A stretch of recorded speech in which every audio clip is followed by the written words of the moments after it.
Yo, what's good, everybody, and welcome to another interview here over at Behind That Suit. Today, we have the special privilege of being joined by Mr. Bamboo Twigs. And yo, What up? I was just chit chatting with the dude, man. Y'all are in for a treat. It's gonna be another one of those conversations that we've been having where we get the real interesting knowledge, we get some real interesting insight.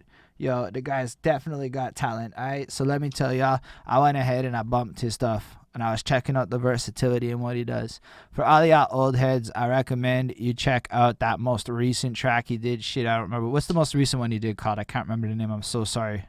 Is it Early Life? Early Life, yo, that's the one. Check that shit out. You're gonna get the sense and appreciation that the man has, all of that shit that, really matters to a lot of people. The bars, the insight, but more importantly, it introduces you to a story, which I think is really important for a lot of people who might not understand all aspects of all things. And so when you hear the story, and it's really intimate and it's really personal, it's so well delivered. I was very impressed by it. And then I went back and listened to everything else with that story in mind, and I added this deeper layer of context to the rest of your music that I found was like a little Rosetta Stone of sorts, and was real helpful in terms of just appreciating you as an artist in a bigger sense. And because you hear this progression if you listen to the 2017 shit, and then you listen to the 2019 shit, and then you listen to the 2020 shit, and you almost like feel like you watch Bamboo Twigs grow up a little bit. And I just thought that was super cool to find in your music. Overall, you watch your sense of swag get better. It's all really cool. I really appreciated just what you bring to the table as an artist, and I think that it'll be another great conversation here. So why don't we start off with some basics? And this is a new one for me because I really don't know it. What does Bamboo Twigs mean? Where does that name come from? I know it's maybe a cheesy question, but I can't figure it out. It's a good question because originally they used to call me Twigs. Okay. That was like a street name I had since I was like 13 years old, and it's basically because I'm skinny, you know. And then I basically I added the bamboo off this movie that I like. It's called Strapped. With it's an old school movie from 1993. It's with Fredro Starr from Onyx. Right. And basically he plays a gunslinger from Brooklyn named Bamboo, and not necessarily say I have so much in common with the guy, but I just like the character, even though the character was fucked up. But do you mind just leaning back a little bit? Something spoke to me about it, you know. Do you mind just leaning back a little bit? Perfect. Yeah, I want to understand what you connected to in the dude, because that's super interesting stuff. Like, what did you see in the guy that resonated with you? Look, a few things, just the swag, you know what I mean. During the time, it seemed like it was relevant. It seemed like a cool hood character, and also too my real name is Brendan. Okay. And basically Bamboo B, you know what I mean, Brendan Bamboo, you know. So I'm Bamboo Twigs, and plus bamboo is wood, Twigs is wood. Okay. You know, I like so that. It's like a Bamboo Twigs, you know what I mean. I like the fact that you put that much thought into it. Can I ask how old you are? Just because I don't know. I'm 25 years old. Fresh. 1995. And were you born up in Montreal, or are you born somewhere else? Yeah, Royal Victoria Hospital. Straight up. And basically, I grew up for the first 11 years of my life in the Mile End on Okay. St. Viator, near St. Viator Bagels. Okay. And then I had family problems, so we had to move out of there. We moved to Point St. Charles. I spent my teenage years in Point St. Charles. Then I moved around the Côte de Neige, Park X. Okay. A bunch of other areas downtown, you know, just moved around for many years. And so you went to a bunch did you go to a bunch of different high schools? I actually did. I went for elementary school. I went to Face. Okay. Which is downtown. That's very musical and stuff, eh? Yeah, exactly. You know, I played the clarinet. Okay. Oh, that's straight up. That's real cool. So you were musical from the jump then. Yeah, well, my parents, my father is plays a lot of instruments Latin percussions and the cuatro because he's from Venezuela, you know. Right. And he performed at the jazz festival and stuff like that. Okay, so that's some All right, so let's bring it back My to aunt was a singer too. But that's another story. that's fresh. So let's bring it back to like when you were young. So one of the questions I want to like ask early on everybody is based on this epiphany I had. So my girlfriend is sitting there doing dishes, and basically she was listening to some club shit from like 10 years ago. And I had this realization that whatever the moms and the women's and stuff and dads, whatever, whenever you're doing chores and shit, really what they're listening to is the club music or when they used to be young and partying. So I thought Sure. that's kind of going to be what you as a young one is probably going to get exposed a lot to. And it's probably a huge part of the inception of your musical influences. So I was Sure. curious what kind of music was surrounding you when you were little and people were doing chores and what kind of sounds filled up your childhood, I guess. Like as a kid, Yeah, like that's the beginning of it all. basically whatever was on the radio, you know, like I was like as a kid I was like big on I find the R&B, you Like know, you were like hearing already women into sing music and when stuff you like were that. young? Yeah, when I was like very young, you know, like R&B, you know, whatever like funny songs are on the radio. I can't remember every name for the songs because there were so many, but basically the pop songs, the R&B songs, you know, I only started getting to hip hop when I was like about 11 years old, you know. That's fresh. I find that to be something that's a little more common. Basically, somewhere around the puberty years, you start to like get this identity within music, but there's often this huge connection at the same time to like what you grew up with those inceptions. So if you're saying it's a lot of R&B and stuff, right? And then you think about the hip hop, and then you look at kind of even the music you're making today, you can see that blend of the R&B influences in some of your vocal choices mixed in with that hip hop shit. So it's super Also, fascinating to also me. too, my mom used to play Mad Bob Marley, Okay. greatest Um, hits album, you know. that's fresh though. So like already there's a whole lot of different styles that came into it. So Yeah, I guess with your dad was he like playing music then your whole life as you were growing up? So like that was a constant for thing for sure, you? So it's just always for been a sure. were you like Also too, my mom like basically was a manager at like one of the most popular bars in Montreal, like in the late '90s, called the Jello Bar, okay. and she would like book all like the artists that would come perform and stuff like that. So like she was like definitely like deep in the music scene as well, That's like actually especially shows. do you find that like having your parents be so involved in this kind of like almost forced it down your throat like you got to be in music, or is it something you kind of drew more organically towards as you got into it? Yeah, well, like I find like it not like wasn't really forced. Like I could do whatever I want. My parents always told me I could do basically whatever I want, you know. But like it's more like all along the lines is like yeah, it's in my blood. So it's like yeah, it's like I tend to like I would just naturally like towards that, you know, on Right. my own. I um always loved music. so what kind of hip hop were you into when you started to get into it around 11? Around 11, I won't lie. 50 Cent, Eminem. I used to like him back in the day, but I don't like him no more. Uh, who else? Lil Wayne for sure. Like that's when I first started listening to Lil Wayne. Young Jeezy.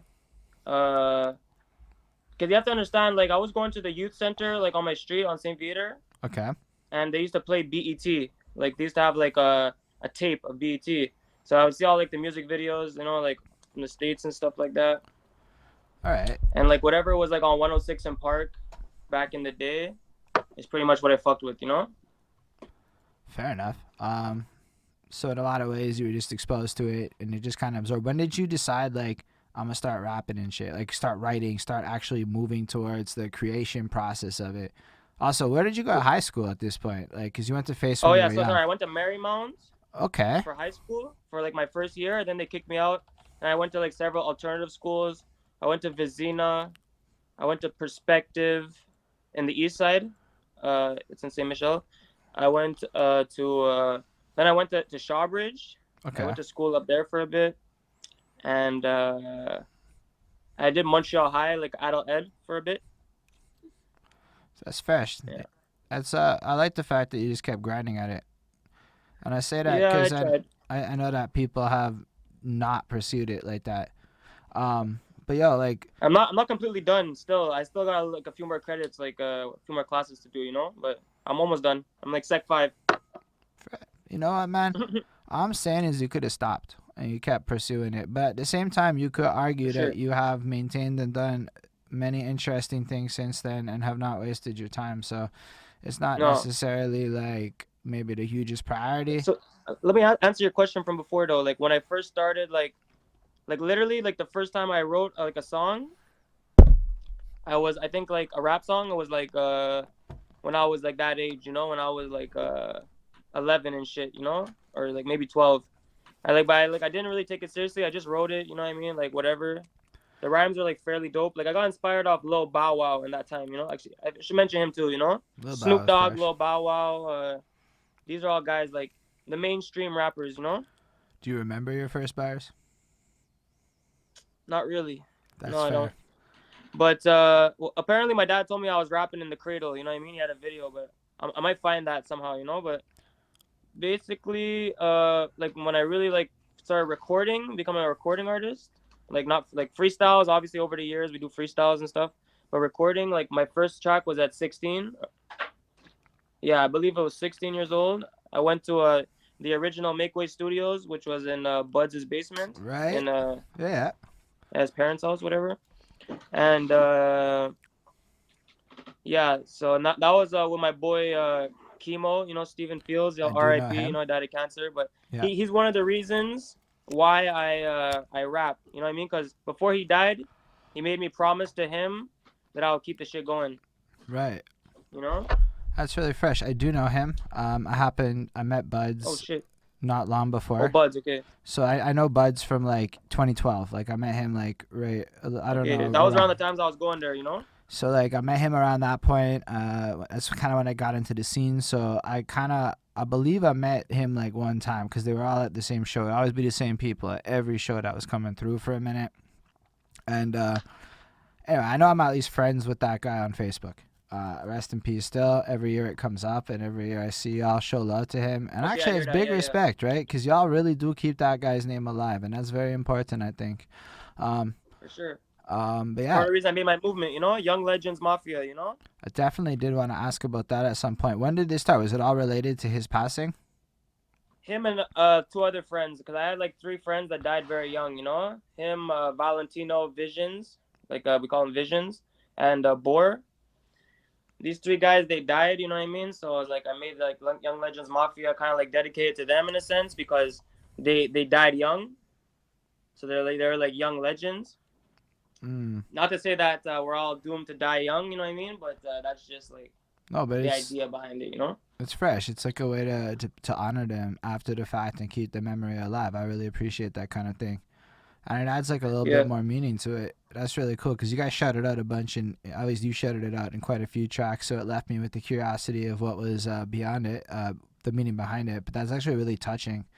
So like that shit really affected you, and that happened when you were like 16, you said, or around that age. Well, like Chemo died when I was I believe like 17, like about to turn 18, and then Valentino died when I was like I believe I was like 20.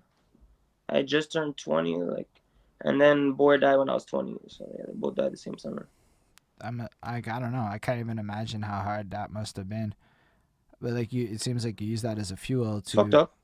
kind of like, you know, the fact that you turned it into like a fuel to create your movement and to push it and to make it something is really like admirable in my opinion, and I respect Yeah. that.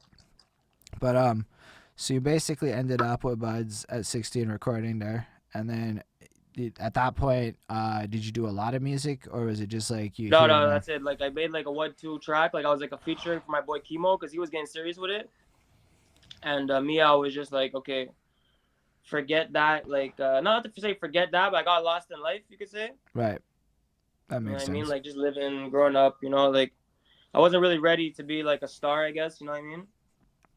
And then So basically, yeah. So I took a hiatus for many years. You know, but like I always wanted to get back in it. You know what I mean? Like I always had that in the back of my mind. You know.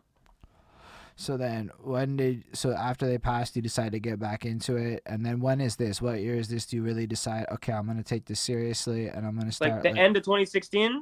okay, and The end of 2016. Yeah.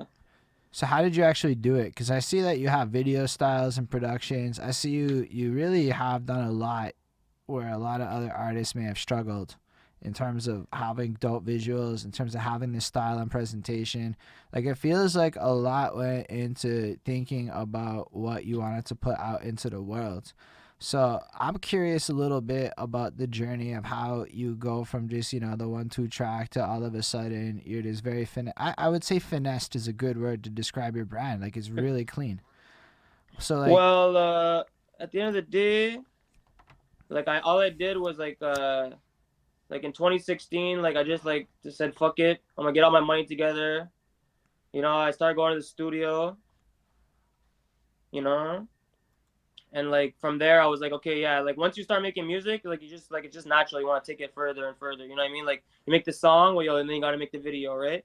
right. And like I just used the resources that were available at the time, you know what I mean? And I was just like, yeah, basically resourceful.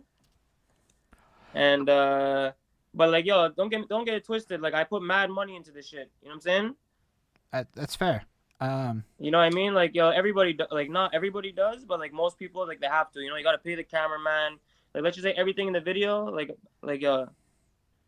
you pay for it. You know what I mean? Like, so it's like people got to realize that if they want to make it far in this shit, they got to invest in themselves and invest in their craft and make a lot of sacrifices.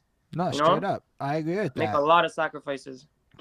I think if you can expand on that, because the way I see it is the more people like you are going to come out there and tell the truth about how this industry works, how the game is played, like it's important for other people. It helps other people to hear the facts of the situation because you know what? Your shit is good.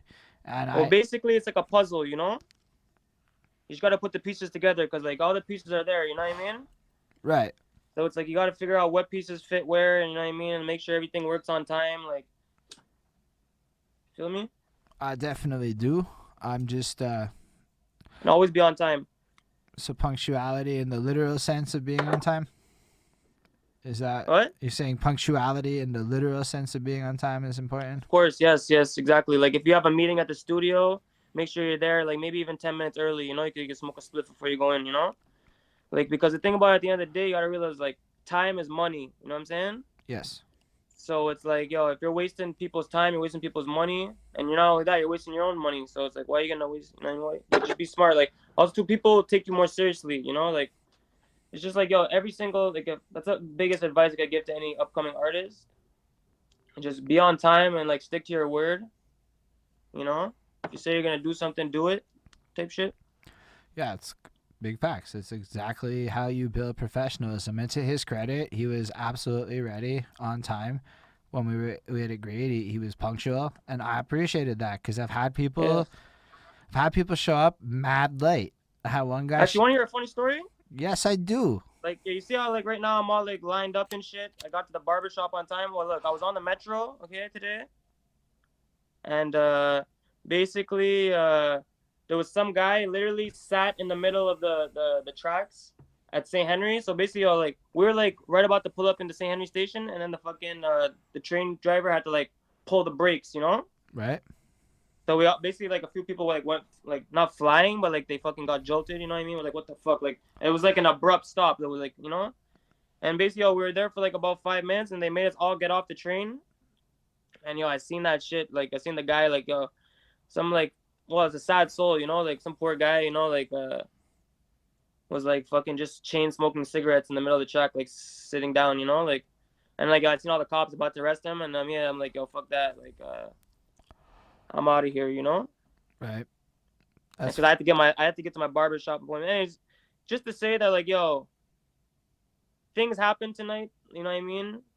But like, yo, we made sure that everything was like proper. Everything had to happen. Like, if I'm a little bit late, it is what it is. But yo, we're here. We do this shit. You know what I mean? I really respect that. Actually, I think that's fantastic advice. I think that there's a lot of truth in what you're saying, and especially when money gets involved, like real money. So I don't think necessarily. I'm not gonna front like I'm rich, but I know people who are, and I've seen how really, really rich people deal with each other. And Yeah. everything that you're saying about time is shit that they expect. Because if they say, like, they might be 5 minutes late, but you may as well be, you have to be there because it's only Yeah. they have the privilege to be a little bit late, only if, you know, like. So I think it's very fascinating that you caught that so young. Something that you said earlier though was that you're really into teaching yourself stuff, into learning a For lot. sure. So For like, sure. I was curious if you read. Yeah. Well, look. Let's just say I did some time, you know, and like Okay, every time I did time, I would read mad books, you know. that's actually a very productive use of your time. I'm not even gonna lie. What kind of stuff did you read? Like, uh, at first I would like read whatever, you know. Like, I read The Alchemist. I read what's that book? Like the Biggie, his life's biography. This was like in Shawbridge days, you know. Like I'll just read random books, and then like when I got locked up again, I started reading like James Patterson. Uh, he's dope. You know what I mean? Like he writes some crazy books about this like it's like a FBI agent from like DC or whatever, but he lives in the hood. You know what I mean? It's a black guy who lives in the hood. Right. Alex Cross, exactly. You know what I mean? Alex Cross, and yeah. So I read a few of the Alex Cross books because they were actually like, yo, I'm telling you, like one time like some guys they got like some weed in there, and I smoked a joint right before I read the book, and yo, this shit was like a movie, man. I'm telling you, it's crazy, you know. But other than that, like I read like what do I read? Like I like business self help books, like shit. Like I read like Rich Dad Poor Dad. Fresh. I've had You a few know? people recommend that. Yeah, yeah. Honestly, you should. You know what I mean? Because it changes your perspective on like everything. You know? What kind of stuff did it Uh, change your perspective on? What's a teaser to everybody who might not actually read the yeah. book? Okay. But basically, they explain like about like just like wealth in general. You know what I mean? Like whereas the fact that like how people live check to check. You know what I mean? They spend all their money and stuff like that. Well, like whereas the difference is like some people they make their money work for them. You know what I mean? Right. And it's like they talk about the rat race. They refer to like going to work every day and like basically it's like it's not necessarily the rat race if you go to work, but if like let's just say you spend your whole check and you don't save or like make a way to like your money make money or Right. like invest, you know, stuff like that. That's actually really valuable advice. I appreciate what you're saying. I mean, it's essentially the difference between. Also too, like I got a bunch of books from like Steph Arnio because I took like this course called the Black Card U. It's like this guy's from Winnipeg basically, and Steph Arnio was like this young real estate agent. Like he was in his 30s, but like let's just say he got made millions in his like I think mid or late 20s or something like that. And he's like a legend in that sense. You know, he passed away. You know, R.I.P. like a few months ago. But I got most of his books. Like I haven't read his books yet, like the physical copy, but I own them. But like I what do you call it? I took the audio book. Right. And like basically they're real estate entrepreneur. They basically like they explain a lot of game about real estate entrepreneur. You could go check them on Instagram at Black Card U. Yeah, that's real fresh, man. I'm really glad you answered it like that. Any other recommendations that you think are dope? Because, yo, people don't know what to read in a lot of ways. Yo, anything written by a rapper, you know what I mean? Prodigy, Yo, I like 50 that one. Cent makes dope ass books. That's true, too. You know what I mean? Apparently Styles P has a book. I haven't read that yet, but I would really like to, you know, like me, I'll read any book that was written by a rapper for sure. I heard the Russ book is particularly worth reading. Okay, Russ has a book? Yeah, he dropped it this year. I don't know. Did you listen to the new Russ project? To be honest with you, brother, I'm not really super in tune to Russ. I respect what he does, you know what I mean? Like, and the fact that, like, he does everything himself. You know, I respect him. And, like, and he does have a crazy sound. But it's just, like I said, you know what I mean? Like, I get it. yeah. I just was curious. I basically dropped a project. I should give it a listen, though. I liked it because of who he featured. He featured like everybody impressive in my opinion that you could get if you're like a white dude that fucking geeks out on like certain kinds. He had Benny, he got Black Dot, he got DJ Premier. Oh yeah, nice. He got Busta Rhymes. So it's like I'm looking at this. Really you got nice. Absol and who was the last one? Absol, okay. King Crooked. So I'm looking at this track list. Is that Crooked Eye? Crooked Eye, yeah. Crooked Eye. So I'm like, yo, that is like I had to listen to it, and it was pretty fire. I was really impressed. But what I was listening to in terms of his messaging, because they all did their thing, but Russ basically kind of sounded like you a bit. In terms of get your equity on, think about your time, think about what you're doing, what you're, you know, it's definitely. That's another reason why I respect Russ. Like, okay, there's a few reasons why I respect Russ.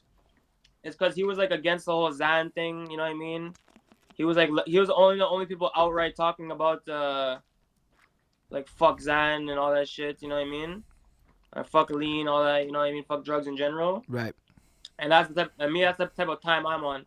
Like I smoke my little bit of weed or whatever, and like I respect people like whatever. You know what I mean? I know that not everybody that indulges is bad. You know what I mean? There's some good people out there who indulge, but like still, you know what I mean? Like that's me. You know what I mean? Like yo, it's not good for you. I respect that, and I don't know. Like, I'm not one who consumes a whole lot of stuff. I smoke pot. I don't even really drink anymore because I get kind of dumb, and I don't like the feeling. So I appreciate that because it keeps your head clear, and then you can wake up the next. Yeah, Personally, for sure, it's all about the next day for me. I don't know what time you wake up at, but I try to get up early enough to make my day productive. Oh, I work the night shift, so. Fair enough. If you work the night shift, it's kind of a whack schedule, but you probably relatively, do you like try to, let's say, relatively wake up early, or do you like sleep in? No, man, I wake up hella late. I mean, I get that because you like work late. But yo, bro, honestly, one thing I have to do though is like I have to shout out basically Elevated Records. Okay. Because this is like my new group, like my new basically label team. You know what I mean? And these guys are doing crazy shit in the city. Yo, Shvelly. First guy I got to shout out is this guy, okay? Yo, what's up? This is Shvelly. Salute. You know what I mean? He's from DG. He's like a real one. And yo, hold up. Can you like crazy hold music? up, Shelly? Can you stand up a bit? They can't see the logo right now. There you go. But right now, if you check what's on his shirt versus what's on my hat, we are in the same fucking place because, yo, we know the same plug for that Montreal's finest. Anyway. I'm going to get mine too. Fuck it. It's dope, man. I love the brand. Yeah, for sure. But I would love to hear more about this movement and what y'all are doing, because one of the things I'm trying to do with this platform also is to basically document the fact that Montreal is doing things and what the people are doing. So tell me a little bit more then about Elevated Records. Basically, Shvelly and Cassidy, they're basically like the ones who started it. Like what I believe is like Cassidy's the CEO, Shvelly's like the VP or whatever. And like basically they think they started off doing like the music videos heavy, you know, like it's called Elevated Visuals 514. You can go subscribe to them on YouTube. Like they have like basically for like the urban youth and the West, and even in a few guys in the East. Like it's like right now for the young crowd, like they pretty much like I feel like they got the number one spot. You know what I mean? Like it's growing, you know what I mean? Like, yo, and like the visuals are nice, they're crisp, and you're gonna see like all that new talent, you know what I mean? So, not everybody's new. Like a lot of people have been grinding who have videos with them, you know? Like a few like certified mans, like let's say Peso, Tea Times. I'm not gonna start saying all the names of the people there, but there's some dope people, you know? Like, yeah, it's a good lineup of artists, you know what I mean? So what exactly is it's a record label, or? Yeah, well, you know, we're like independent, whatever, you know, like we're just like basically me and Shvelly, we're kind of like in charge of like the whole like studio aspect of it. I have my studio, you know, like well now it's our studio, whatever, we share it, but basically he's the engineer, you know. And he's a dope ass engineer, yo. He kills the shit, you know. He's very good with his program, you know. What songs of yours has he done? Well, no, now it's all unreleased shit. Like, okay. Like, so we haven't heard. You know what I mean, we're finna like drop storms, you know, like as a unit, you know what I mean? Like, and there's so basically so it's Shvelly, Cassidy, SB, LV Banks, King Brown, Candy, and Brother Mac, T Mac. So y'all are just effectively like a collective that's going to work together to strategically make some moves is what I'm understanding of this. Exactly, you know? We assist artists by branding them and assisting in their development. We take them from wherever they're rooted in the beginning and then just elevate them in every aspect of the word, from their visual, the sound, the production, everything all together. We give a platform for people to express themselves and grow with having that opportunity of being able to be a bit more lenient with the fact that we care. So we understand the artist, we understand the process, the videographer, the engineer. We know the ins and outs, and we're just here trying to make it a little bit more approachable and within reach for those who would think that they're never capable of having that reach. Pretty Straight much. up. We That give was- people a voice. That was very well articulated. So yeah, I should Thank you. definitely check them out. I really appreciate that vision. Go look up Shvelly. It's S with 2 H's, VELLY. You know what I mean? Like I'll, he has all kinds of videos on the Elevated Visuals 514 page. He's dope as hell, man. Him, he's just as good as me. Like, at freestyling, he's better. You know what I mean? Thank you. Swear to God. So you want to drop a freestyle then? You want to show us what you guys got there? Yeah, sure. I can give a little little sauce. Let him go first. Like, you know what I mean? I'm a writer. Also, mostly, just so you guys know, we have a guy watching us right now who's going to go follow you on Instagram because you said that. So just big ups Lil Meth for being in the chat and whatnot. Respect. Yeah, shout out to everyone putting in work and just, for staying sure. true and keeping goal oriented, Yeah. You need to have a drive and you got to have a push. So yeah, outside of like books, what kind of stuff on YouTube do you watch? What kind of stuff do you do to learn? I watch anything from a simple commercial to someone's vlog to a biography. Regardless of any language or any origin around the globe, there's always something to pick up from and learn on. Yeah, it's fresh. Tell me about commercials, because I watch commercials too, so I'm super curious to know about what you take away from commercials. I'm a person that's always been able to detect detail, a fine line detail. I can see something that will be fast paced passing someone else's eye, and I take in angles, scene setting, frame rate, the adjustment layers, all that, like transitions. Everything becomes more and more in the art of itself for you being able to see a visual picture, right? Okay.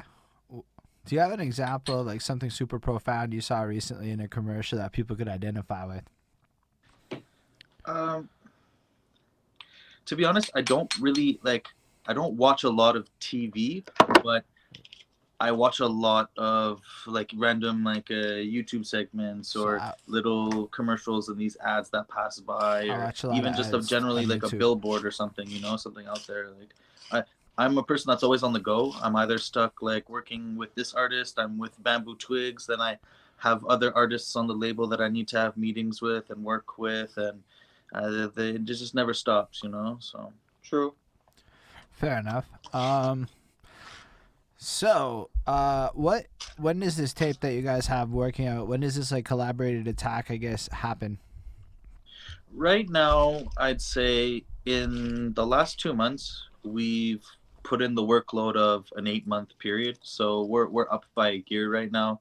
We have a bit of stuff in the vault, a bit in the works right now. I have a few more projects to mix and then masters throughout. I'd say 2021, we're going to be coming in strong and heavy and consistently dropping something every month, if not every 4 to 6 weeks. Yeah, that's super fresh. So, all right, Bamboo Twigs. I remember I was talking to you a little bit earlier and you were describing how you have this hybrid approach of both the rapping and the trapping and stuff. So why don't we pivot a little bit into your musical influences, the stuff that inspires you in terms of your current sound, and a little bit of your musical journey? Because, 100% the people that are going to be checking your shit after are going to get mad at me if I don't ask you this kind of question. Okay, let me tell you, okay? Like, when I first started rapping, I didn't use auto-tune, Fresh? Like, my old school shit, like, I just, like, had my rough voice, whatever, like, or I made my voice rough, you could say.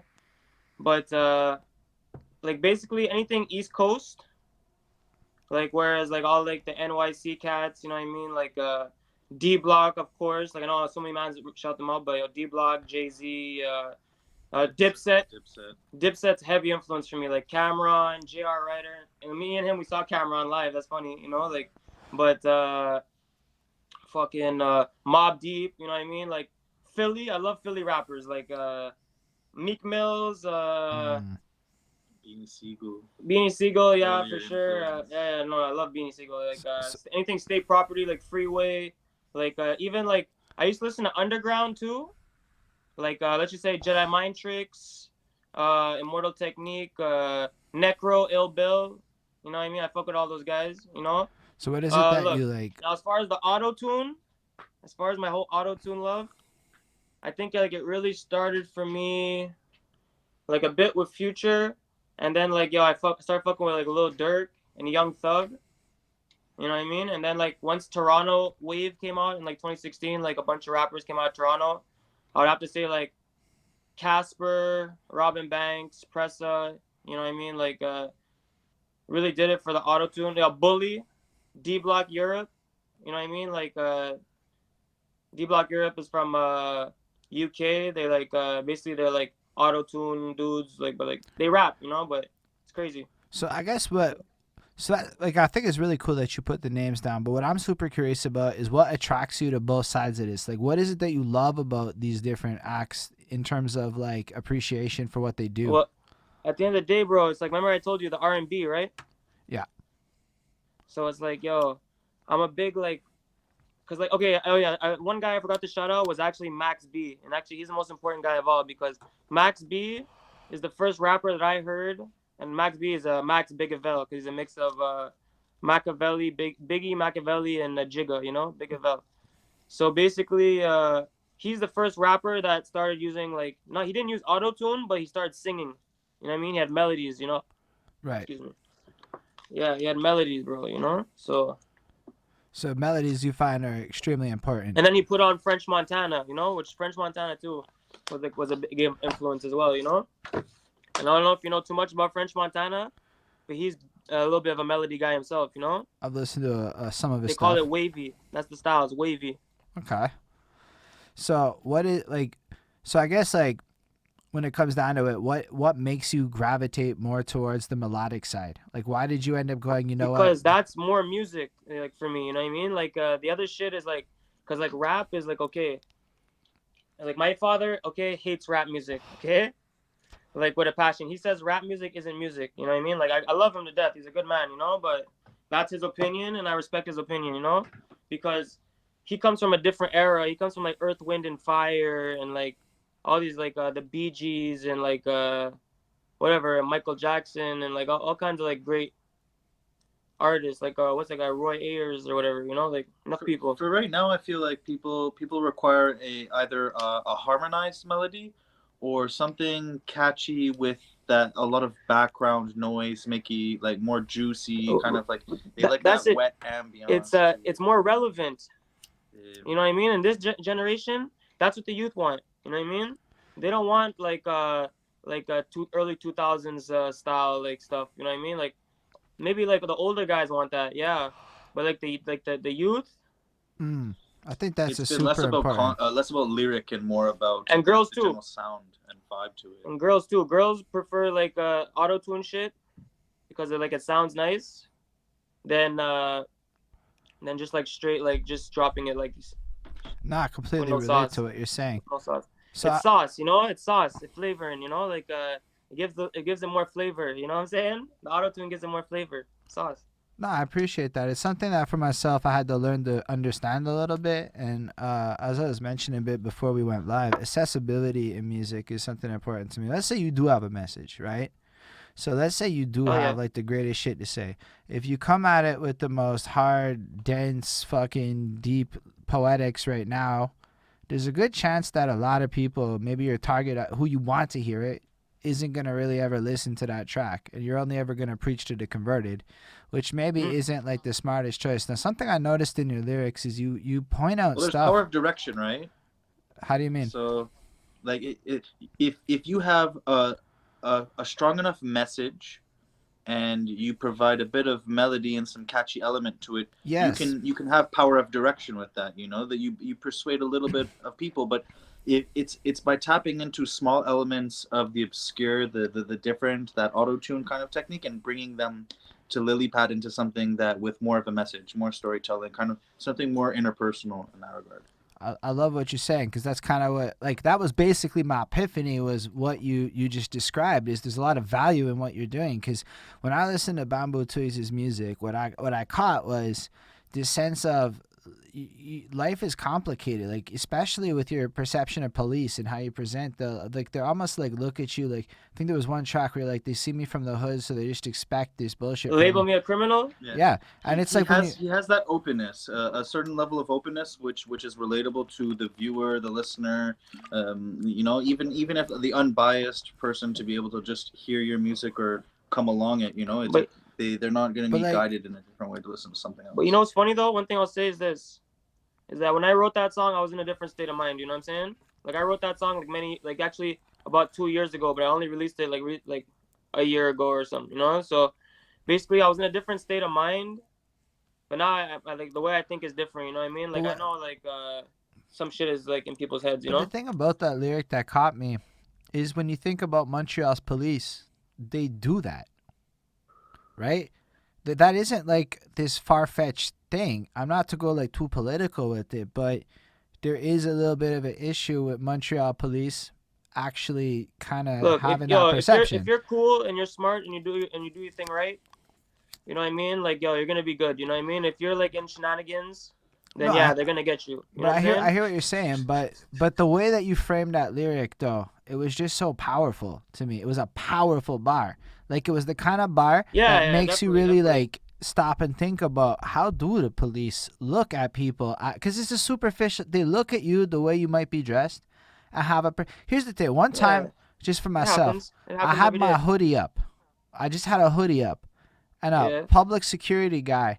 I never experienced anything like that. It looked like he wanted me to do something so he could call the cops and start, just because I had my hoodie up. And I was like, that's some fucking nutso shit. Look at me. I'm not dangerous looking and shit. But like, end of the day, I just think they're Superman or something, you know? And then I realized, imagine a whole bunch of other circumstances. Imagine if whatever. But I really love the honesty in your music. You know, I love the fact that you of course, bro. You put yourself out there like that. And again, like I said, there was a growth to it. Like in the younger stuff, it felt like whatever. But then along the way, it seems like, you know what? I got into fashion. Fashion's fucking dope. How did that happen? Because I'm pretty sure you said that along the way. Come with the sweater? No, in your bars, man. All it is from your bars, dude. I just listened to a bunch of your music. Okay. Hood to a little bit more like fashion, a bit more niche, a bit more drippy, a bit more organized. I find it comes with the territory, right? You know what I'm saying? Like yo, okay, think about it like this, okay? Like 50 Cent said it. He's like, okay, if I got a fucking like a $50,000 chain on, like all diamonds and shit, and that guy over there ain't got one, or maybe he has a gold one only, who do you think the kids are gonna like more? You know what I'm saying? It's like me, they're gonna listen to my music. That's why I'm 50 Cent. That's why I'm selling all these records. You know what I'm saying? So it's like, yeah, you kind of gotta keep up. You know what I mean? You gotta fucking invest in your style. So for you, the idea, what does success mean to you? Let's talk about that, because a lot of rappers also have a lot of goals. Success is an illusion, bro. You know what I'm saying? Like, yo, there's just like doing what makes you happy. I'm a mark of success, but no, of course, I'm like, yo, I'm talking shit in a sense, but like, okay, some people think success is the wrong things. Like to me, success is like, first you gotta create the music, and then the music has to do good. You know, and like, can you define, you have to market it properly. So define do good, because this is where like a lot of people get many plays. Like, get, you know what I mean? Like, yo, get around. You know what I mean? Like more people listen to it. It's like the more well it does. No, that's common sense. Right, but numbers. Are you into numbers for the sake of numbers, or do you want the numbers to be authentic? And what I mean is, look, you can pay for promotion. This is the way I think about it. Like, I don't think people should like buy views. Pure organic growth. You know what I'm saying? And stuff like that. But like, one thing I will say is like, yo, trust the process. If you have like somebody to like, let's just say, place your song in certain ads. So like, let's just say, you know, like when you watch a YouTube video, for example, right? And you see like random music videos pop up from your city. Exactly. Like that's where you should get your shit at, bro. That's where you should invest your money. You know? Do you find that there's a return on that, right? Because to be honest, I think it's a strategy that has an interesting mixed reaction. I say that if your video is good, bro, you know, if you're good, like if you have something that's gonna make people want to click it, that's gonna work, bro. So I know I saw, Because here's why I asked that question, right? Because I watched. There's one guy in the city, Montreal. A lot of people said his name to me. Go check him out. Go check him out. It doesn't matter who it is, but I clicked on his Sure. video, and all it said in the comments was, "This is the best ad I saw," and it was just like that's the whole comment list was That's just. good, bro. Do you think is that good? Is that like I'm not Or saying is it. Like, oh no, maybe it's not. Maybe it's like some fake shit. It's like a No, bot. it's all I like don't know. legit. There are people who clicked on the ad, came through, but basically it's just everybody was kind of talking about how they got there from the ad. So I don't. Yo, bro, that's good. It is good. Yeah, it's good. They watched this video. That's the point. Maybe they subscribed. Who knows? Fair enough. I'm curious about your perspective. Right? Marketing, bro. It's marketing. You know what I'm saying? It's like you gotta pay a certain amount for promo, dog. It's like this shit doesn't like people think they're gonna play a track, all their friends are gonna share it, and like this shit's gonna blow up like that. Like no, That is definitely like, just not because your how it friends works. share it doesn't mean shit, bro. Like you gotta fucking like some people they spend thousands of dollars just to promote one song. You know what I mean? That is big facts. Do you put that kind of effort behind a single song, or do you go about it differently? For real, I never have yet. Fair enough. Like, but I'm gonna figure something out. You know, a nice plan to get my music out there, and then I'm gonna rely on my talent, and also too, I'm not in this 100% for like I'm telling myself I'm just making the music right now. You know what I mean? Like this is what I love to do. Like what else do I want to be doing right now? You know, like this is my time. You know what I mean? So it's like I'm staying out of trouble. I'm just making music, and it makes me happy. You know, so everything else aside, that's it. You know what I mean? I appreciate where you're coming from with that. I mean, especially with the fact that it keeps you focused and therefore out of trouble. Because I think a lot of people treat it like you said, success is an illusion. But I think a lot of people are chasing this ideal that's just never going to exist again, just because of how the world's going, right? Like, there's a lot of rappers in this city. When I say there's a lot, I mean I would ballpark 5 to 10K. Hundreds. No, thousands. Oh yeah, I think 5 to 10K. We have a list of just the old men because I don't have the kids. We couldn't find we couldn't find the younger people. I'm saying we have at least 900 names of Anglos, just Anglos for the most part, and older cats. Very few young dudes.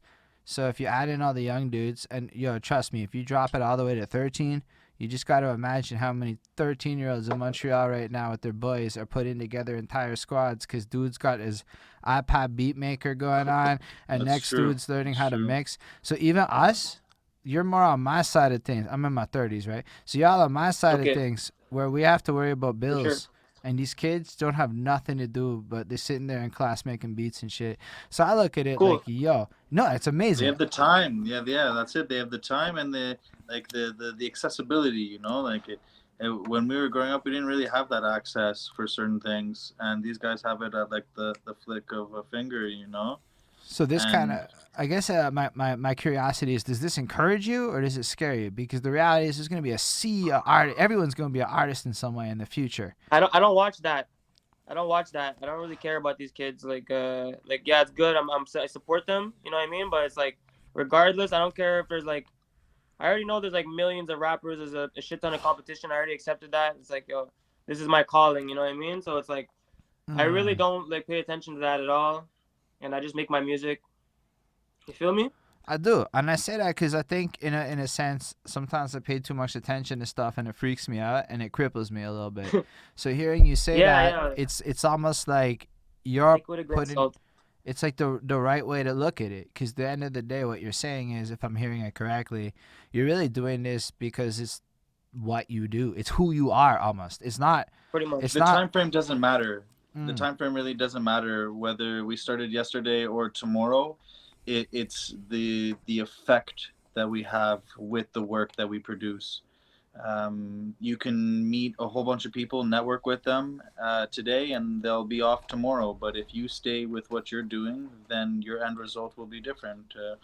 Like you're saying, right now there's a whole new young wave of people coming in, but we've already established our realm. Where we want to be and how we want to write, and that's how we'll build with what we're doing. So it's not to say that we won't feel affected by them, but it's important that we see it, we watch it, and we're aware of it. The scene is forever growing. I like what you're saying. Good. It's a good thing. It's a good thing. I would say. I think it's a good thing too. I think there is going to be a point. What I predict is there might be less millionaires in the game, but everybody's going to be eating, and that's where it ends up being because Mm-hmm. I feel like, in a sense, if everybody's rapping, what ends up happening, and it's kind of like even tied into the fact that this is like the first generation where 35-year-olds are consuming new music. Like so much is on the table. The amount of open fan bases are there that people That's very are really into this experiential thing, like doing this Twitch thing, right?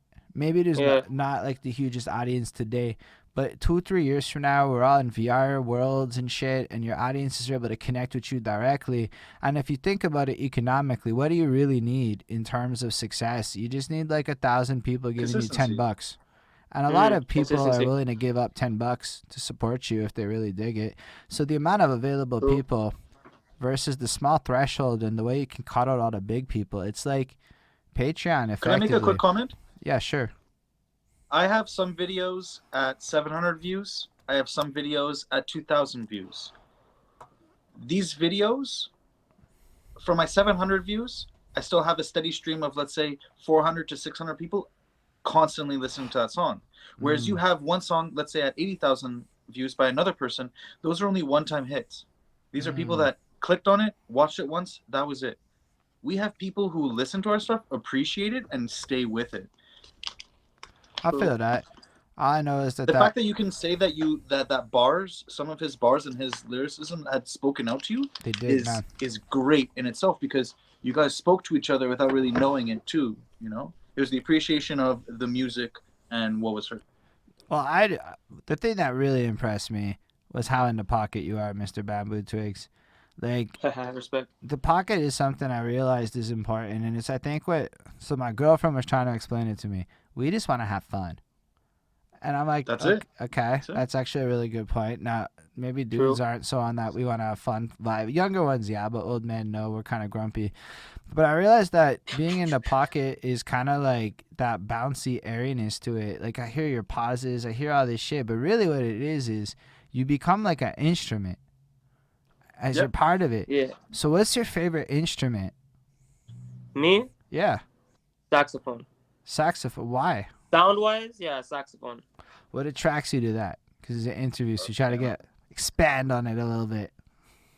I don't know, it's like a voice, you know, in a way, you know? It's like, just like the way it sounds, you know? It's like... A bit more heartfelt, a bit more heavier. It kind of... speaks to my soul, you know? Like, it's just like very soulful, you know? Okay. Do you play at all? No, because that's the thing. When I went to Face, they made me play the clarinet, you know? Okay. And basically, like, they kicked me out or whatever. And I went, it's a high school too, you know? And so basically, no, I never got really back into instruments much. Like, they had an instrument class in Marymount, but I only stayed there for a year as well. So Fair enough. basically, I never got back into the whole instrument thing. I became an instrument. Do you do any kind of like production or mixing or any of that stuff? You know, I tried mixing my own shit. You know what I mean? Like, I was like starting to get like a decent sound, but at the end of the day, I let Shpelly handle like the mixing. I'm going to teach him everything I know up to date, and with that, he'll be able to develop his own style and sound as I build his sound and our production together. That's it. You sound like a very I focus fascinating with about dude, 6 man. to 8 artists right now, steadily, actively. Yo, I appreciate how you want to share the knowledge, though. That's big respect. So Bamboo, He's a good man. So you're gonna turn One of yourself those, into. twins. So you're gonna end up learning how to do all the mixing and stuff yourself, is what I understand. Yeah, for sure. Yeah. For sure.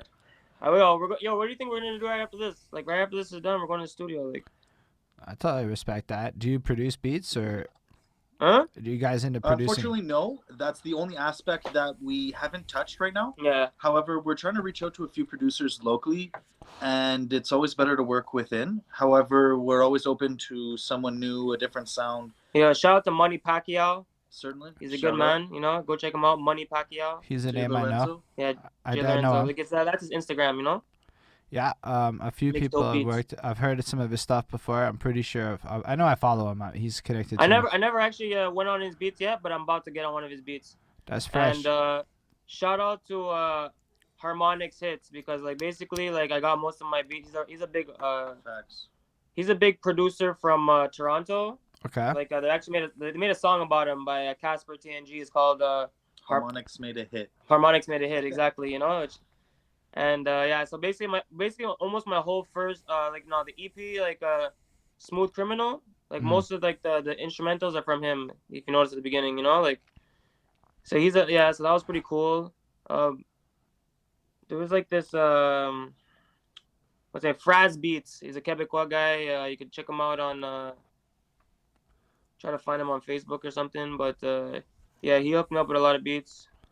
That's fresh. And there's a few other names like what's the one? Was this Russian? Fuck. Fair Oh enough. man, I feel so bad because I actually rocked a lot of his beats too.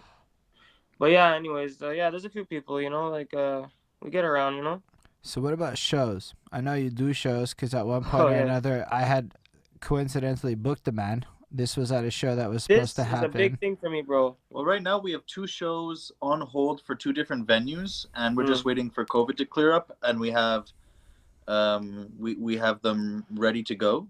I even have artists ready for the lineup and everything. Have you performed before? It's just the COVID rules and all that. So. Yeah. Have you done performances before? I did shows ever before I made a song or recorded a video. I just loved open mics and the concept of just like being able to just do something. That's fresh. Me, I basically organized like about like 3 real hip hop shows, you know. Okay. Like I performed at one of them. Yeah, for sure. I performed the last one. I got arrested on the first one before I yeah, he was supposed to do both, but shit happens, right? Shit happens. But like basically, so like my first show I did on Ontario Street at this venue, like I think it's 1 street east of St. Hubert or something, or right, St. Andre or something. It's like a nice venue, and basically, it's actually like a nice turnout, you know. Like honestly, like I didn't like manage the money right with that one, so I didn't really make no money, but like still, like enough people like learn my name and stuff like that. And then basically I got like looped in with this dude called Blocka.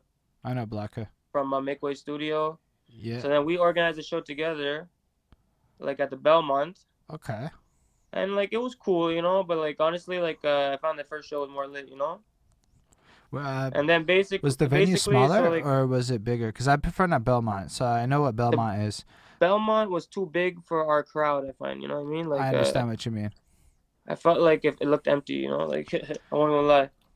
Belmont, I understand what you mean because I've had some experiences there through hip hop karaoke, which I fucking love. But it used to be like packed in like 2012 back when they used to. So here's what happened. Do you know what happened at Belmont? They used to have $20 rum and pitchers. Rum and Coke pitchers. It was the best. So when you can get a pitcher of rum and Coke for $20, the thing about that venue is I can get my friends to come on drinks alone, dude. People want rum and Cokes for $20 pitcher. Girls. The whole evening, I would hold 2 pitchers in both of my hands with sipping out straws. And that's how it would be. But then one time I went, maybe 2015, 16, somewhere around that era, and it was $30-something. And let me tell you something. I don't want the rum and Coke pitcher for that price because it's like... No. Not good anymore. And I noticed that I couldn't afford to like I'm willing to put up money for a lot, but not at the bar. So like myself as a consumer, I just felt like it was like too expensive to go to Belmont and enjoy the night as a person attending the event. I'll have 2 drinks and I'm It made it more difficult. It definitely made it more difficult for the crowd to have that because then you have people stashing beers and shit outside and like okay, yeah, that's fun, but like you know, just no disrespect to Belmont because I love that place. I really do love that place, but it's just an observation I made between now and then. So I was curious if the drinks were like decently priced at that first place you were at. I don't even remember because I wasn't even like I think I got like a few drinks on the house, but like you weren't there at the. No, I missed. The one on Ontario Street. Like I think they were like regular price. I don't know. The last venue was decent. The last venue actually had good pricing. Ujo. Yeah, shout out to Ujo. Yeah, Club Ujo. Shout out to Club Ujo. It's in Uptown in Côte-des-Neiges. I've heard of this one. It's on Jean Talon. Right. Côte-des-Neiges. right at the corner, you know. Yes, I know what you're talking And about. it's an African club, you could say. Apparently, Trudeau had his birthday there. That's Not a big fan fresh. of him, Yeah, and it's a nice location. They got yeah, a really big space upstairs. It's kind of widespread. A little stage. It Yo, this works. is like good knowledge, yo. Because first of all, I had no idea you were a promoter, and I think it's super interesting. COVID fucked me up. But like, I think Yeah, it's put it super to a halt. interesting, right? Because like on a business front, I became a promoter right before COVID. My first show was March 20th, and then That's crazy. COVID was March 16th. They called it, so it kind of fucked up my life on that regard. Because I feel you on that. But what you're saying to fuck me people up. is there's a venue that's conveniently located near my crib, not like super close, but close enough to my crib. That's I don't know dope. if they're still open though. Last time I spoke to the guy, he said Yeah, he was closing down because but like he couldn't afford it, you know. right. But even then, just the fact that like you did that, dude, I am like really impressed. How did you get to like I'm gonna throw a show? Did you perform at stuff before this, or did you just say fuck it, I'm gonna throw a show? His work ethic spoke for itself. I Uh, mean, he put it together. I performed before it though. Okay, I though. used to like yo, I have to shout out to CY. I don't know if you Oh, know okay, CY okay. Southwest. I know CY Like very yeah, well. he used to be the man for that. You know what I'm saying? Like he would throw enough shows, and I performed at his shows. Like you know, like I Right. performed at least like 4 or 5 of his shows, something like that. You know, like It's a project called Montreal United, oh yeah, exactly, and I exactly. performed at about 4, 5, or 6 of them myself. It happened a lot at a venue called Bar Backstage. Mm. Yeah, I never performed A there. few But at Crowbar. I performed at the venue next to the Belmont. What's the other one called? Like the one next door. It's upstairs. I know what you're talking about. I don't remember the name, but Yeah, exactly. I performed I've only there. been to raves there. One time we performed at a bar in the Gay Village. You fair know, enough. funny enough, but it was actually a big turnout still. You know. Um. Yeah, CY did a lot. What? Oh yeah. What? Is it Crowbar? The one on Crescent Street that's upstairs? Yeah. Yeah, I that's did perform Crowbar. at Crowbar. Actually, what am I saying? I performed there like twice or 3 times actually. I'm a big fan of Like Crowbar myself. it was That's cool. the one with the roof where you go upstairs and like smoke a joint on the Yeah, roof. yeah. Okay. Yeah. Exactly. That's I was real blessed dope. though. Good times. You know. So that's dope. So basically, you saw other people doing some stuff, and then you decided you're gonna do your own thing to copy that. Cause not to say copy that, because I mean, effectively, it's I'm gonna become that is a better way to put it. And I Yeah. really admire that, right? Because We're I a mean, unit of one-man armies. Well, like I told you, my mom used to do that for a living. You know. that's She fresh, used to eh? book shows. So yeah, do you, do you find that she's been helpful towards you with that regard? Like, like do you guys like collaborate on that? Yeah. Well, look, she passed away. R.I.P. You Oh, know, like oh, my bad. Sorry, no, rest in no peace stress, and bro. stuff. That's life. You know. Like God rest her soul. But basically, I learned from her legacy and like from what people tell me about her and what she's told me about herself, and I build on that. You know what I'm saying? Right. But Yeah, that, yeah. So you've promoted then 3 shows and you performed at a bunch of other ones. I performed at all the shows that I promoted. Like you know, of course.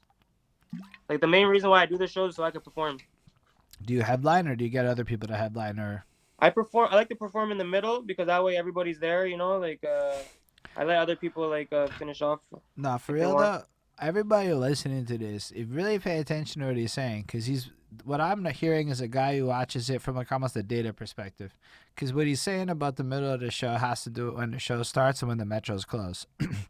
And that's the facts of the situation. Everything starts at like 10 or 11 for some reason. And therefore, if you're the headliner or the one at the end of the show, it's like 1, 2 in the morning and the metros are closed, so everybody goes home. That's my experience with shows because I'm a guy who goes home at the metros closed because I'm not fucking paying for a taxi to go to, you know. Okay, you gotta think about it like this, bro. Okay, like a lot of people, they're waiting to see like artists that are there, their friends. You know what I mean? Yeah. So a lot of people, they're just staying there until their friend performs and then they're gonna leave. You understand what I'm saying? So it's like you wanna like get like you wanna put the better like let me say the better artists, but like the more like high performing artists, like at the end of the show. You know what I'm saying? And they always want to perform at the end anyways because they always show up late and stuff like that. So it's like it works out. So do you find it's challenging to organize a show?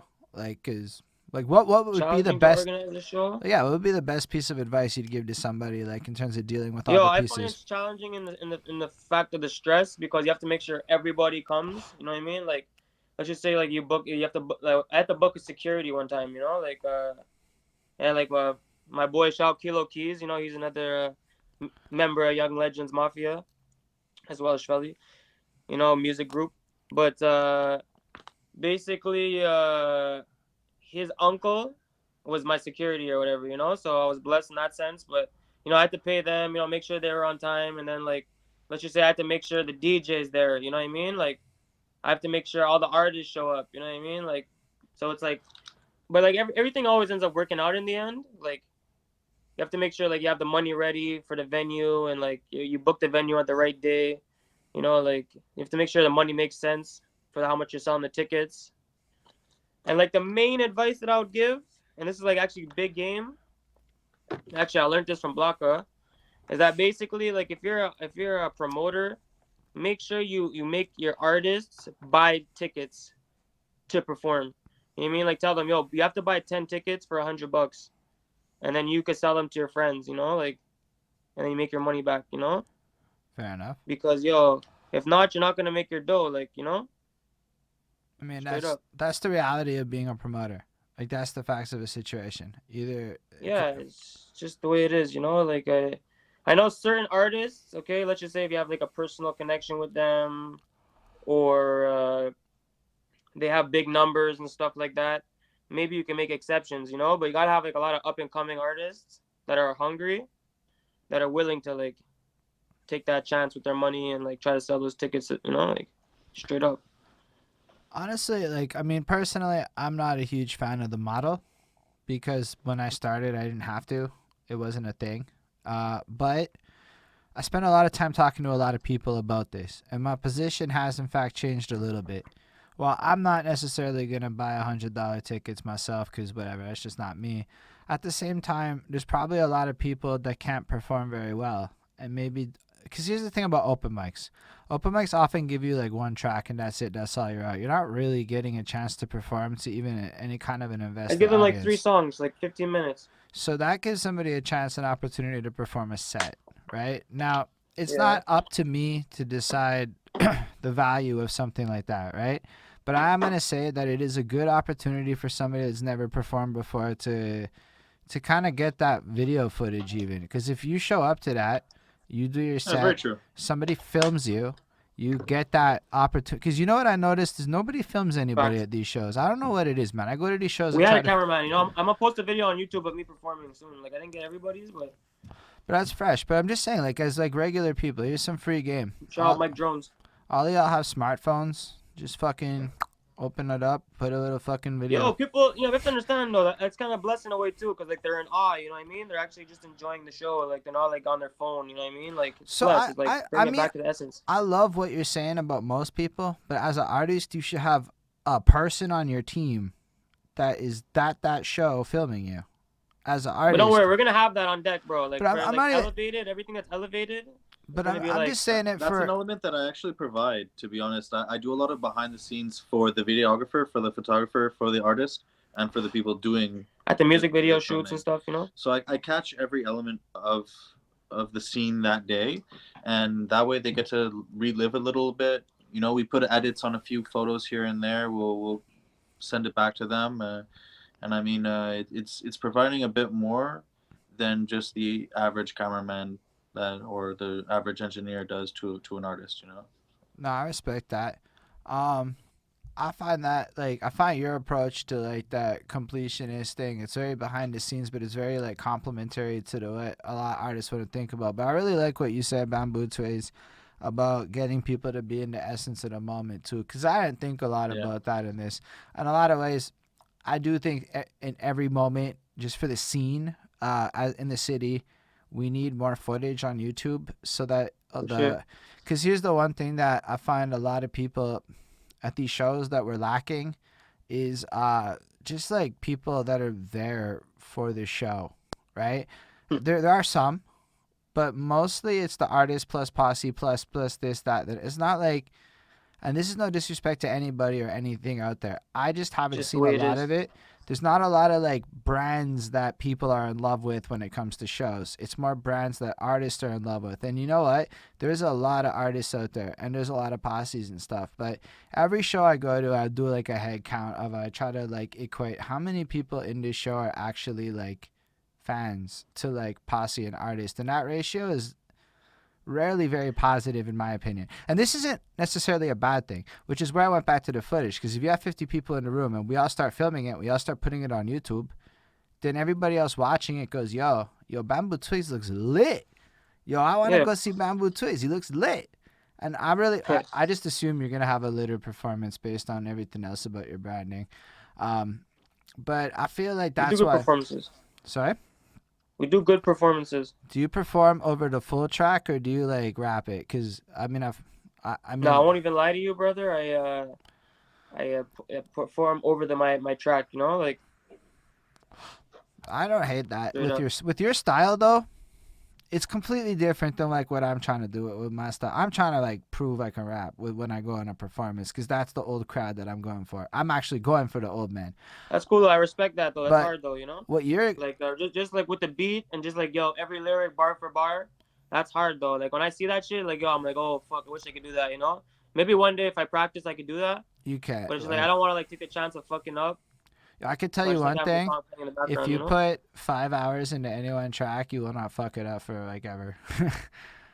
Bro, I feel you, bro. You know, like that's another thing. Like I don't rehearse much when it comes to shows. Like, well, back in the day, like I would like play my song over and over again, so I try to remember the lyrics and stuff. But it's like I wouldn't have like necessarily like a certain like regiment or anything when I'm on stage. Where I would see my friends. Like the guy I went to elementary school with, LTs. I don't know if you know him. I do. I interviewed him. Okay, yeah, true. Exactly. Like we went to elementary school together. We know each other since we're like little kids, okay? Okay. And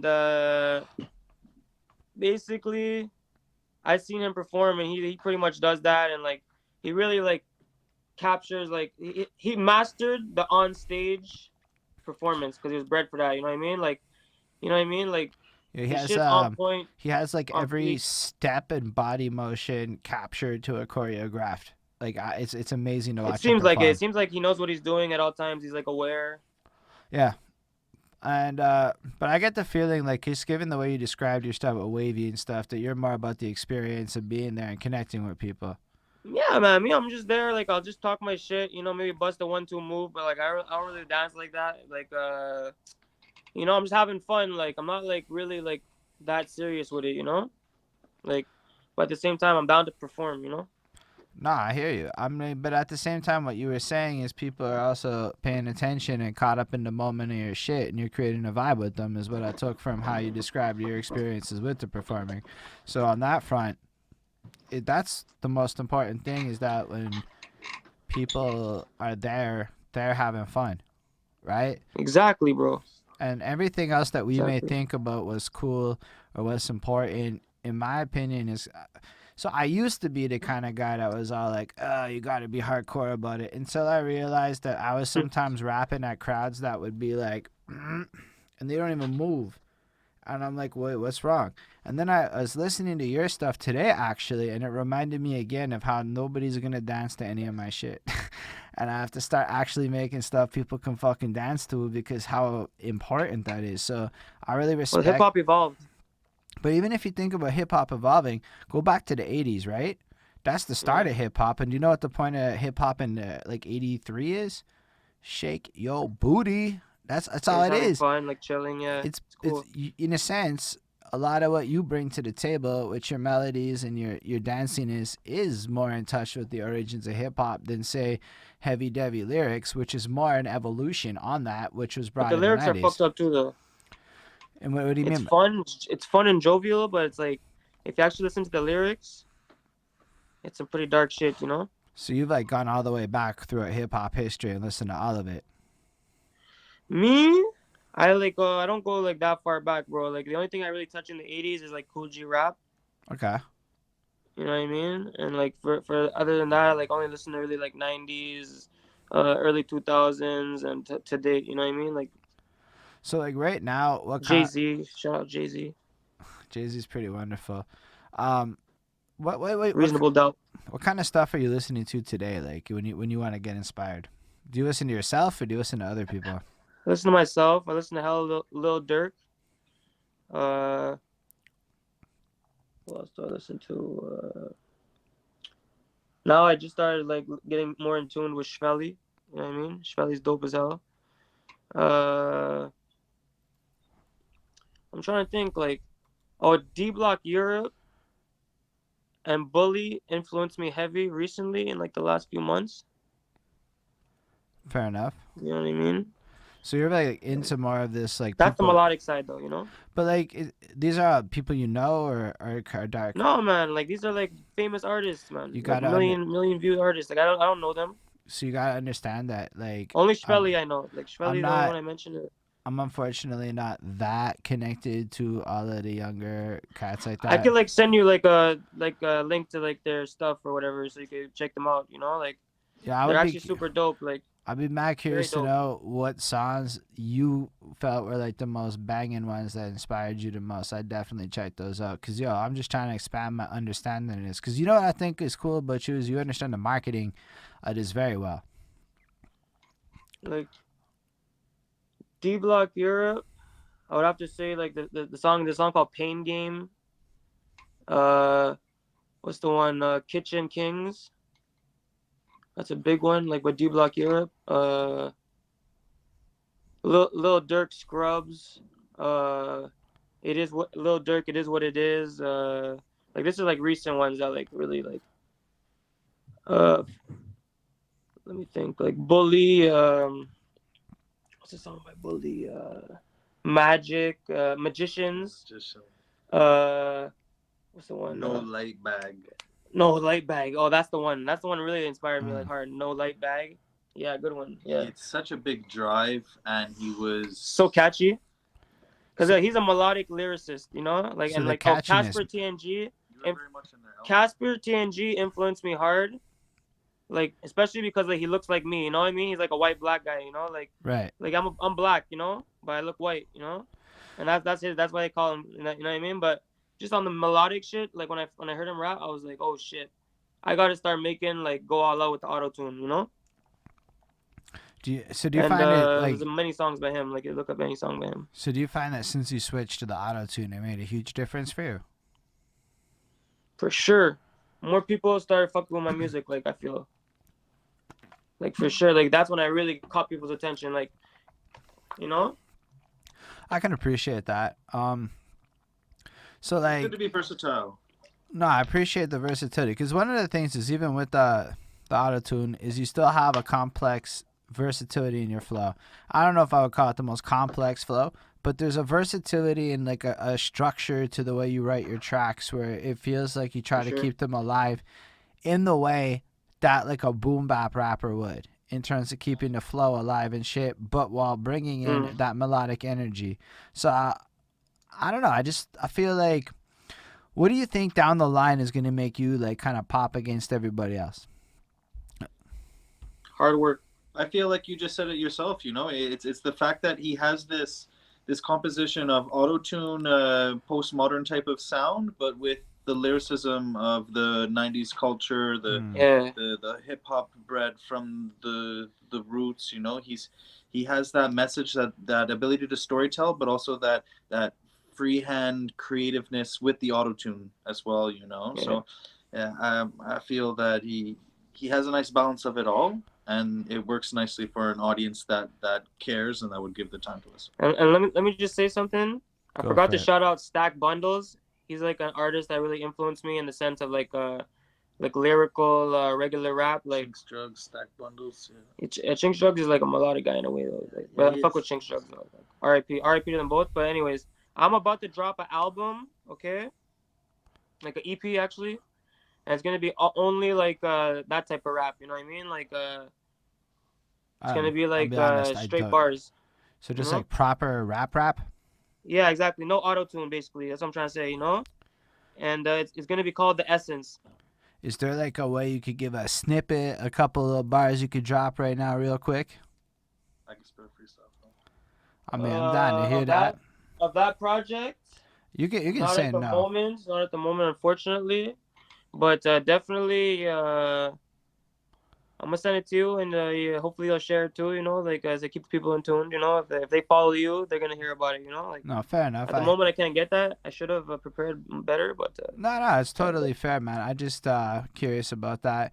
If bro, it's gonna be hard, bro. Well, listen, like early life, okay, and cold streets Big projects. are both gonna be on that. Okay, so like those are already out. You know, like no, that's fresh. I mean, those two songs are gonna be on the project basically. So you know the vibe. that's it's definitely worth listening to. And what I like about that is, like I said earlier at the beginning, it kind of validates to anybody out there that might doubt that you have that skill and ability, because there is always that Yes. assumption that people make sometimes where because you have auto tune, it's a compensation for otherwise being able to spit bars. And I appreciate the fact that you, in a sense, what you did is the opposite of what guys like me have to do. I have to humble my shit out, and I splashed some auto tune on a song recently. I did it. I finally took the jump. Oh yeah. It's not a lot, but there's some like at the Wanna hear very end tucked into my. If you check out my track "Lose Weight," at the very end there's some bars where it's fucking thick and heavy, just on the outro tucked in, you know. And it's laced in on the bar here and there. My dude, he did it, and I listened and I said, "Shit, it sounds good. What am I gonna do? It sounds That's it, good. bro. I can't like not do this." And guess what? Everybody liked Bro, the that's track some, more. I'm sorry, brother. That's It's not some a old lot head shit, you know of what I mean? The auto tune, auto-tune's but the best. it got me thinking, why am I being stubborn? Everybody knows I can rap. If you're gonna go listen to my old shit, I can do what the Exactly. fuck I want now. Maybe I should just go make the dumbest shit ever. Not necessarily dumb, but to me, like as an experiment, write the dumbest shit ever. Throw some like heavy auto tune on it, catchy as crap ever, and see what happens. Like almost as an experiment. But like I was like listening to it, I'm like, you know what? That green eggs and ham track, dude. I don't remember if it's exactly tune called it. that, but oh my gosh. It is. It's called Green Eggs and Ham. But like Dr. that, Seuss. like fucking lines, the chorus, like, you know, the green eggs being the weed. I took it like the weed, you know, smoking. Then Yeah. I'm gonna Visuals go coming ham, Green Eggs soon. is the weed. and it just Visuals fucking hit. coming soon. Yeah, we're gonna make a video for that, bro. And Project is being And I have a built. video on the way as well. but I have a video filmed on the way. the fact is you had that hook that just was repetitious and it got stuck in my head, and I'm like, Green Eggs and Ham? yeah, that one really stuck, dude. In terms of being like, Yeah, I hit the feeling, little, yeah, you know they down to blam. Death before the sauna if you ever in that jam. yeah. Put them in the woods or we gon' put them in a Sam. Smoking green eggs and you know I'm going ham. Yeah, I do my thing. I'm fucking bitches from Japan. Yeah. Shorty going dumb. Oh yeah, she sucked me off a Zan. She a little hoe. Yeah, I know she got a man. Smoking green eggs and you know I'm going ham. Yo, I gotta give big respect for sounding that good with no attitude. Respect. No, cause for real, even shit, that man. little thing there makes me go, oh shit. Cause yo, I can't even go on key like that. That was nice. That was fucking nice, dude. Oof. Yo, bro, honestly, I'm going for the spot as Montreal's top melodic trap artist. You know what I mean? I'm going for the spot. Oh my you know what gosh. I mean? Can I I'm just the Lil Durk of Montreal. Can I You know what I'm saying? compliment what you just said? How you said that for a second? Because yo, everybody wants to talk about being the best in Montreal. A lot of people, not everyone. But the problem with Sure. that is it's Anglo. such a fucking weird sentence, right? Like I make rap for people who go to corporate America and do corporate America things. It's just not the same like thing as like young people. Like I can't make rap for young people. I'm not young people. That would be the most disingenuous fake shit ever. And then I realized True. there's so many lanes, right? But what you did was you identified your lane and you said, I'm going to be the best at that shit. Now, what I saw studying the goats of history, all the best people out there, is in their bars, with the exception of like Jay-Z and Eminem, they all say I'm the best at what I do. And I love the fact that you kind of took that humility from it. Because it's a humility to understand the lane that you're in and to like set your sights on something powerful. That's so cool, dude. For I just sure. have to compliment you on that. Respect. That's it. Like, yo, I always say it in all my songs. I play to win, you know? I respect that, and I feel Play it. to win. So Play to win. what is your writing process like? Okay, well, basically what I do is I take out my phone, I go on notes, I put my instrumental, you know, like I think on my hook, like, you know, obviously, like, it's normally like 8 bars or something like that. I think 8 bars, yeah. Typically. Or And if you double up on a 2-4-6 sequence. That's it. Yeah, depending on the track, you know, like you just make sure it's spaced it out good. You know, like you put your hook where it's supposed to be when the beat drops, preferably, and then you put your verse, and then you gotta like figure out the right amount of time that your verse has to be, so that like the hook can come in where it makes sense for the instrumental. You know. I think it's And yo, I just I write like I tend to like think of my hook first, think of a theme for the song. You know, like a general like I like everything has to be like has a concept. You know, okay. and obviously like yo, it's like my life. You know, it's a reflection of urban culture. You know what I mean? Like it's just. And then I just make my rhymes, you know, like it's all just rhymes basically, but also too like when I'm doing my melodic shit, I think about like how I could like sing the rhymes instead of like just rapping them out, you know? Yes. Like even in the verse. No, I completely get what you mean. You can feel it, you'll feel it. No, because even the rapidy rap guys do that. Even Tupac does that. He thinks Mm-hmm. about how to make his rhymes kind of have a certain melody to flow with them. Everybody does this. They just don't Yeah. necessarily sing. So I really Go with the appreciate what you're simplify. saying. And I like the fact that you recognize that. And it's honestly like, I think you just contextualized a lot of what people call, they use the term mumble rap, but I like melodic rap a lot better. I've been using that for a minute Well, you know too. we ain't mumbling. I know you're not mumbling because that's the thing that drives me nuts. Like, here's the thing. Ridiculous. I got constant criticism when I was rapping really fast about mumbling. And when I go listen to a lot of my early stuff that I had to delete from the internet, I was mumbling. Like, I was Mhm. actually mumbling. Like, you can't understand the fucking word I'm saying because I'm going too fast and I'm stumbling over my shit. It took a long time to be able to be clear. So the fact is, you're right. Most people, they're not mumbling. The fact is, they're Even Lil Uzi like isn't really he's so mumbling like clear. He's so clear. He's so it's just like I don't understand like it's like kind of ridiculous like term that like just got like thrown out there, you know? it's I'll be honest, Only Kodak Black mumbles. I'm gonna lie, he mumbles. Cause he to be off too much mollies. but that's fair Be enough. off the jiggers. I can't say I listen to a lot of his music. I think It's pretty good. okay, so here's the thing. I do album reviews, and so I've tried guys. I know I think my dude did Lil Durk. He really vouched for Lil Durk though. He said Lil Durk was something special compared to a lot of people. So it made me really curious. I listened to a couple of tracks. I'm like, Dying to the Streets 3, bro. That's the best album. fair. It's not like 1,000% my cup of tea, but as like a person studying it, I realized there's a few of them. Like Lil Skies caught my attention. I don't know if he's the best Yeah, at he's it, good. I haven't got super in tune with him, but like he caught my but attention. his melodies are good. And like a boogie with the hoodie is pretty good. A Boogie with the hoodie, yeah, he's good. And like those, and I started realizing the thing is like their songs get stuck in my head in a way Yeah, that like not to say that the rappers don't, right? But I could say that I realize I love Griselda, you know, West Side Gun, Bang yeah, they're Bush, hard. They're hard. but I realized they release a lot of music and I don't necessarily have to replay it. It's almost like I can just keep listening to new Griselda tracks forever and that will be totally okay. But with these other dudes, like there's this like love sex song by one of these dudes that got stuck in my head and I just fucking keep hearing it and I keep putting it But back Lil on. Durk? Maybe it's a boogie with the hoodie Oh, season. okay. It's off of the hoodie S season album. I reviewed that Okay. shit. Or like, you know what? Tour Life XO3 is one of the most catchy Hard. things I ever heard in my All my life. friends are dead. It was my number one listened to song in 2017, and I couldn't ignore that. Right? Like that's It's a good Spotify. song. It's telling me that that's what I'm listening to, regardless to what I think I'm listening to. You know?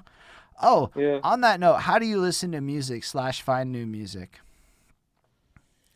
Well, sometimes I go on Spotify, you know, but right now it's like I have like a little iffy situation going with the Spotify. Like, I can use it if I have to, but I tend not to because I have other people on it, and I let them use it.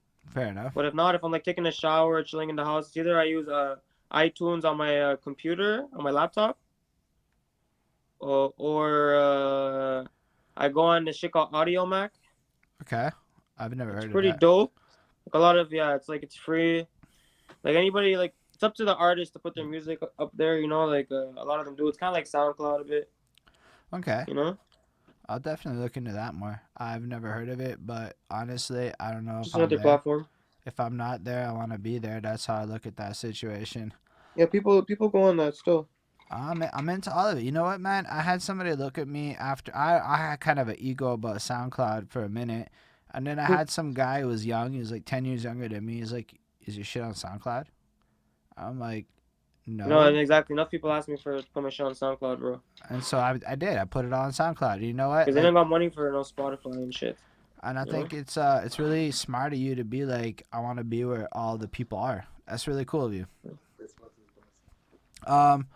What kind of stuff do you do for fun? Studio. So you just work all the time. Hell yeah. We live this shit. Look, when I'm not at work, I'm at the studio, and if not, like I'm with like, you know, What do doing you my do? thing with the ladies. What do you with do the for ladies, work? you know? I respect the lady. It's like either either I'm chilling with beautiful women, or I'm like at the studio, or I'm at work. What do you do for You know work? what I'm saying? Huh? For work, I work at a factory. Respect. And why I ask that is because I think a lot of people, something I've realized is a lot of people love the starving artist metaphor, where like they don't have jobs and they suffer and they create their art and they have no opportunities and this, that, the next thing, but it's because they have no money. And I don't mean it to be callous, but like the only reason I'm talking to you here is because I put a fuck ton of money into building up my equity, and so I have this ability. Good brother. It costs money, and I'm not even rich. It took a long time, but it happened. And I hear you saying nice. I go to work, and because I go to work, Yeah. I'm able to do things. And the message that whatever youth might be listening to this, you better get your ass a job too. You know what I mean? Because these streets is gonna lead you to two places. You know what I mean? Well, one place that you're going to either way, which is death or jail. You know what I'm saying? But like ideally, the death is like Telling way you, down bro, the these line. streets ain't no joke. You know what I That's mean? No joke, coming soon. That's name one of the name of my songs. You know, no joke. But I respect the But yeah. fact that you're gonna advocate that, because that's here's the thing. I Sure. don't know anybody. I make music. I'm a positive guy. You know. But I don't know anybody that actively makes music. Okay, there are a few people I know that live off of their music.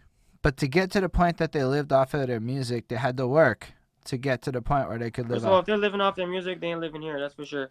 There's a couple of dudes I know. They're in LA or something. No, there's a couple of Come on. dudes I know that have often they're DJs and they're also MCs. So if you're a DJ, you're eating in this city. There are so many. Yeah, but now there's no shows. So how are you eating? They're all on Twitch. Oh, Twitch? Okay. Dude, I'm telling you. I know you. Here, check it. Let me When tell we're you. gonna get on that? Oh Yo. shit, yo, bro. Yo, the camera My just. phone has low battery, eh? We're gonna have to done this soon. Fair enough. The thing about Twitch that's cool is you can interact with people direct, right? So let's say Yeah. y'all are making beats in your studio. You can go online and do it like as a live experience with people and create I content. can do it on my phone. In theory, yes. I haven't looked that deep into it, but yes, you can do it on your phone. You can just broadcast live, have like it playing. Okay. And then the thing about it is over time, it's like YouTube. You collect enough people, motherfuckers start giving you donations live Bro, on the say feed. less. Oh shit. That's why I'm doing this on Big Twitch, because yo, check it. Let's say I'm a year from now and I have 250 people. You're twice as, 3 times, 10 times as famous as you are. So you come, and then collectively I'm like, yo, this is how we do it, dude. I'll give you 50% of the tips on the stream. Alright? And then we fucking get everybody to come through. You know, we make $300 on a fucking stream like this. It's not impossible if you grind towards goals by using the technology. Yo, we know we're starting a podcast too, eh? Yo, Fresh, tell me about that as much as we have time for with your battery. Okay, I'm gonna tell you quick about the podcast, and then I'm gonna be out. All right. So we're just gonna like interview. Like we're gonna start off just like me, Shvelly, maybe my boy Kilo, probably Cassidy, like whoever is down to like just come in, you know, like basically whoever's involved with hip hop somehow, you know, we're down to like talk to them and like see their perspective and stuff like that, and just like smoke some doobies, and yeah, that's it, you know. Yo, respect. I highly recommend, dude, you do this shit on Twitch and then post it to stuff after. Yeah, I might just end up fucking with that, bro. You know, I'm gonna look into it. Because anyway, like I'm just saying that it's a good time. We had like 16 people the other day watching one of these. It was fucking nuts. They were commenting in real time. It was fucking crazy. But That's yo, good. it was real cool having you because I know you got to take off. I really appreciated Yeah, man, respect. it. Down the line, I appreciate it, eh? Yo, I had a great chat. I feel like I learned from you. I feel like your perspective is powerful. I think anybody that actually takes the time to watch this is gonna see how you think. I'm gonna share the shit out of it. Anybody that's smart is gonna recognize that you're a guy worth doing business with above and beyond all else, and so big respect to you on that front. Musically, respect. I fuck with you, dude. Honestly, I like what you do. It's like I get it. I get it now, and I think you're very good at this in a way that like stands out, and you create the hooks. And it's so cool. It was a pleasure to talk to you. So I guess I'll do my little outro thing. So thank y'all for All right, do it. watching, because y'all people watching this, it's really about you at the end of the day. So thank you for being here. Feel free to hit that like buttons and subscribes and follows, whatever platform you're on. Definitely do that. Let us know in the comments what's up so we can get the man to come back. Y'all can ask questions, and then it could be you guys asking him questions. You know, it's a little more interactive like that. So definitely do that. And yo, special thanks to the patrons: Ismail Gadamsi, Chris Prado, Jonathan Barnes, DJ Black, Kirk, and Linda Williams and Scribble. They're dope. They support what we do. If you want to support what we do, links in description and all that good stuff. I make music myself. Same thing. Links in description. His shit, links in description. Also go follow him. Respect. Go hit that follow. I hit that follow. You should go hit that follow too on the Spotify. Shout out to all whatever. the viewers, everybody that watched this. Yeah. And so, yo, thank you all for being here. Appreciate it. Stills, live long and prosper, everyone.